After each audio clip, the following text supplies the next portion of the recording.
Magandang araw po muli mga kaguro, kaibigan at kaempleyado. Ito po ulit ang inyong lingkod, si Atty. Resty Tubalya Sadarayan, na palaging nagpapaalala sa inyo that ignorance of the law excuses no one from compliance therewith. Kaya palagi kayong tumutok sa ating YouTube channel para marami kayong makuhang kalaman. Come on! Kaibigan, kung bago ka pa lang sa panonood sa ating YouTube channel, huwag mag-subscribe at mag-like sa ating mga videos para tumaas po ang ating ranking sa YouTube.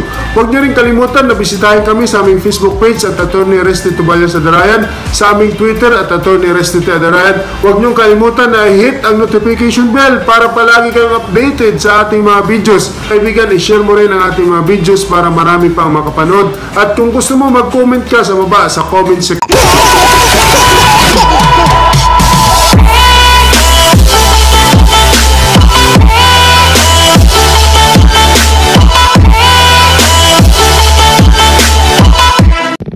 Mga kaibigan, pag-usapan natin ngayon ang Anti-Violence Against Women Under Children Act of 2004. This is Republic Act 9262. Sino nga ba ang maaring magsampa ng kaso?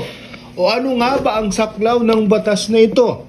Halimbawa ba, ikaw ay babae, naglalakad ka sa kalsada, bigla na lamang ikaw ay pinagsusuntok, sinampal, tinadyakan ng isang lalaki. Maaari ka na bang makapag-file ng violation of Republic Act 9262 or Anti-Violence Against Women Under Children Act? Hindi po mga kaibigan. Aalamin natin kung sino nga ba ang abuser o sino yung perpetrator. Because according to the Section 3 ng nasabing batas, it defines violence against women under children refers to any act or series of acts committed by a person against a woman who is his wife, former wife, or against a woman with whom a person has or had a sexual or dating relationship, or with whom he has a common child, whether legitimate or illegitimate.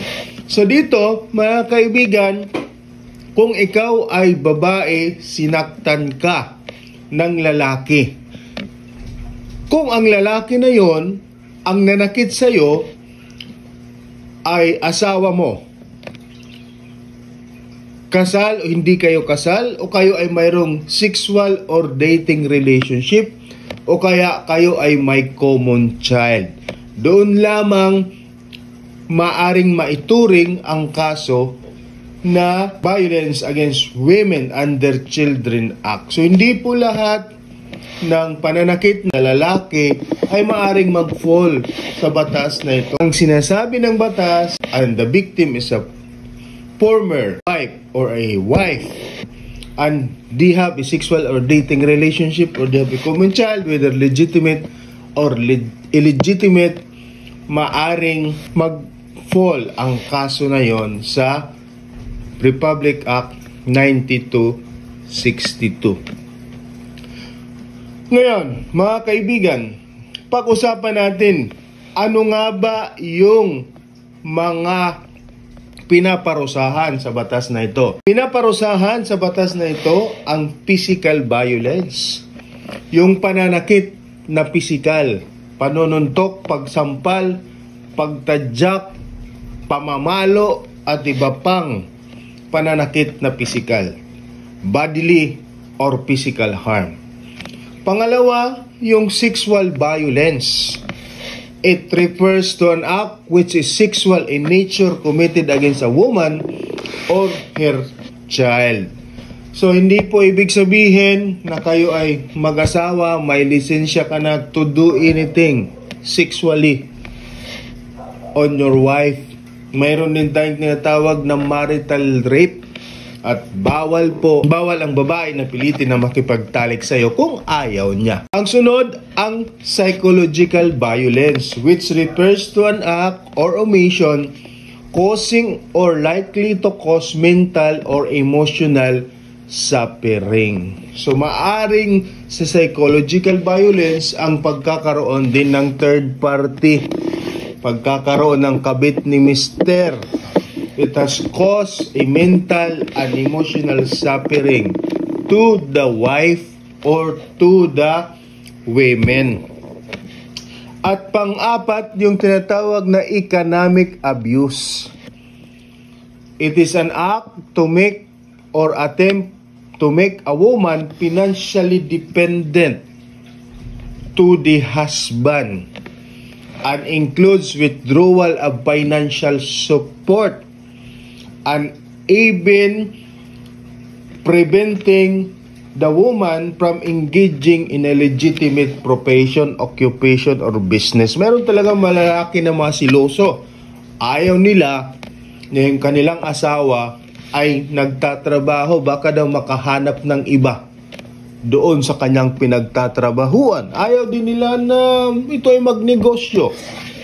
At ayaw din nila na ito ay magkaroon ng ano pa mang gawain, which deprive the woman to gain or to have a financial gain. Magfo-fall siya sa economic abuse.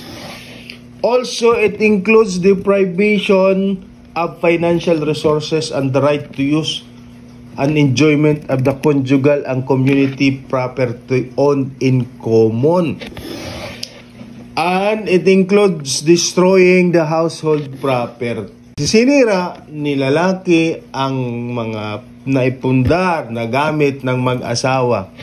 It can fall under economic abuse.